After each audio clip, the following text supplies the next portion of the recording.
मार बहुत ही ज्यादा पड़नी है, यानी कि हम हर तरफ। सबसे बड़ी खबर भी आपको बता दें, डीएसी से कई रक्षा प्रस्तावों को मंजूरी को लेकर ये खबर सामने आ रही है। करीब 80,000 करोड़ का प्रस्ताव पास हो चुका है और बहुत बड़ी बड़ी जंगे हैं 2026 में भी हम प्रेडिक्ट कर सकते हैं कि कोई अभी तो जंग अभी ट्रिगर ही नहीं हुई, आपका अच्छा। तो आइडिया ही नहीं। और सो इसलिए इस किस्म की इश्यूज हैं आगे गोइंग फॉरवर्ड, क्योंकि not all of them are in our hand, तो we have to be very alert. ये सारा टाइम इंडिया हमें धमकियां देता रहता है, ठीक है जी, सारा टाइम इंडिया हमें धमकियां देता रहता है। जो मोदी गवर्नमेंट है वो बहुत प्रोएक्टिव ऐसे बयान देती रहती है, जिससे बार बार लगता है कि वो फिर किसी मिस एडवेंचर के लिए तैयार होंगे। तो लोग ये भी जानना चाहते हैं कि क्या खुदा न खास्ता फिर किसी और जंग का खतरा मौजूद है।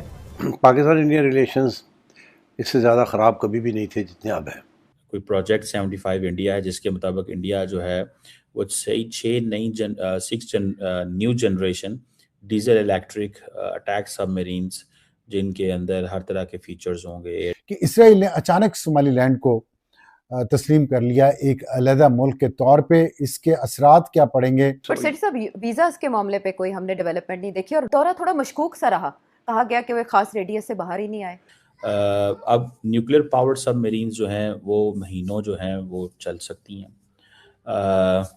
हाई स्पीड पे ट्रैवल करती हैं, लंबे सफ़र करती हैं। असलिया खरीद रहा है और ना सिर्फ ये, बल्कि अब उसने ये दावा किया है कि वो बंकर बस्टर बॉम्ब जो हैं जो ईरान पे बरसाए गए वो भी बना रहा है। ज़ाहिर है हम ही उसका निशान। तो मैं आपको बताता चलूँ कि भारत जो है वो अपनी नेवी पे बहुत पैसा लगा रहा है। उसकी वजह यह है कि इंडो पैसिफिक के अंदर बहुत सारी जो नेवीज़ हैं वो भी बहुत ज़्यादा पैसा लगा रही हैं।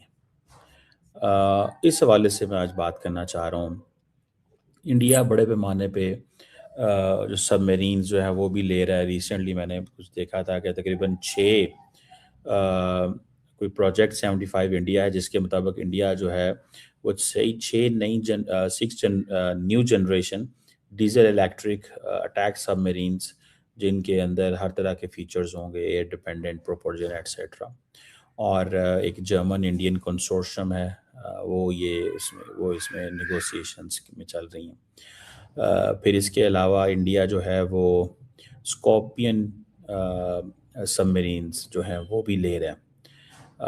ये स्कॉर्पियन क्लास इन्हें सबमरीन कहा जाता है। वो जो एक प्रोजेक्ट 75 के अलावा ये 3 हैं, ये भी अंडर डिस्कशन है। न्यूक्लियर पावर्ड सबमरीन्स जो हैं दे आर देयर। इंडिया जो है वो 2 न्यूक्लियर पावर्ड अटैक सबमरीन्स जो है वो डोमेस्टिकली एक लॉन्ग टर्म इनका प्रोग्राम है। इंडिया का डोमेस्टिकली मसला ये रहता है कि ये इतनी जल्दी चीज़ें नहीं कर पाते। लेकिन जो चीज़ मैं आपको बताना चाहता हूँ आज, दैट इज़ वेयर के इंडो पैसिफिक के अंदर, इन दी इंडो पैसिफिक, जहाँ पे इस वक्त बड़ी गेम हो रही है लॉन्ग टर्म। अगर आप देखें इसको तो वो अगर आप देखें तो आपको पता चलेगा कि Indians are preparing a lot. ये तो खैर मैंने गवादर की पिक्चर लगाई है, हमारे पाकिस्तान गवादर की।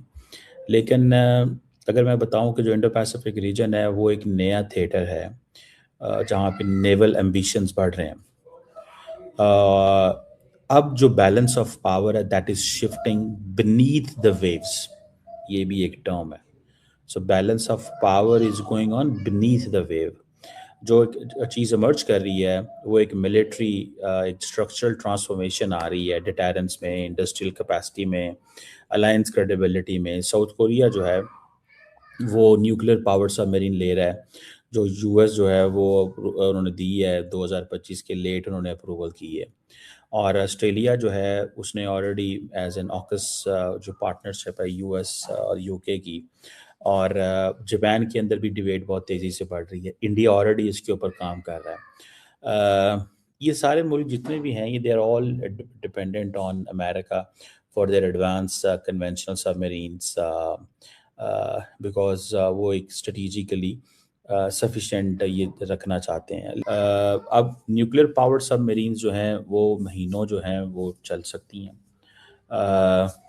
हाई स्पीड पे ट्रैवल करती हैं, लंबे सफ़र करती हैं, परसिस्टेंस रहती है।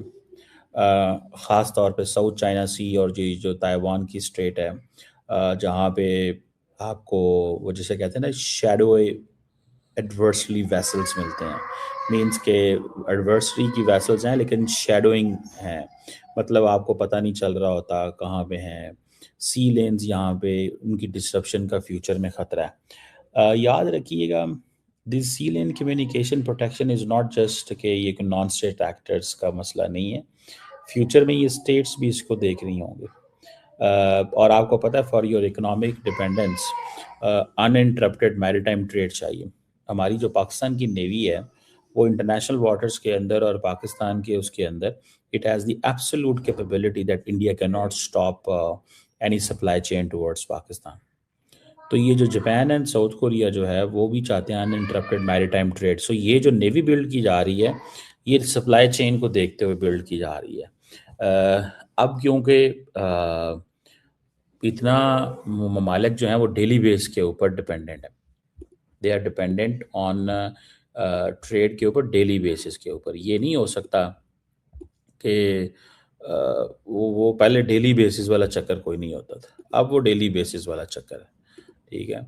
तो इंडिया जो है वो भी इस चीज़ में आया हुआ है कि हमें अपनी नेवी जो है उसको अच्छे से चलाना है। तो ये इंडियंस भी बाय कर रहे हैं। आपको पता है इंडिया इंडो पैसिफिक के अंदर they are a major player तो हैं, ठीक है, लेकिन अभी जो यूएस की नेशनल सिक्योरिटी स्ट्रैटेजी आई थी उसमें ये कहा गया है कि हमें इंडिया को मज़ीद पैसा देना है, उनके साथ ट्रेड करनी है ताकि हम उनको सिक्योरिटी कंपोनेंट में लेके आएँ, जिसकी वजह से बेसिकली अमेरिकन नाराज़ हैं। समझ रहे हैं आप बात, जिसकी वजह से अमेरिकन नाराज़ हैं इनसे, ठीक है। वो समझते हैं यार बस ये क्या ये हमारे अच्छे दोस्त हैं इंडियंस, ये हमारे लिए कुछ नहीं कर रहे, ठीक है। This is what they are saying.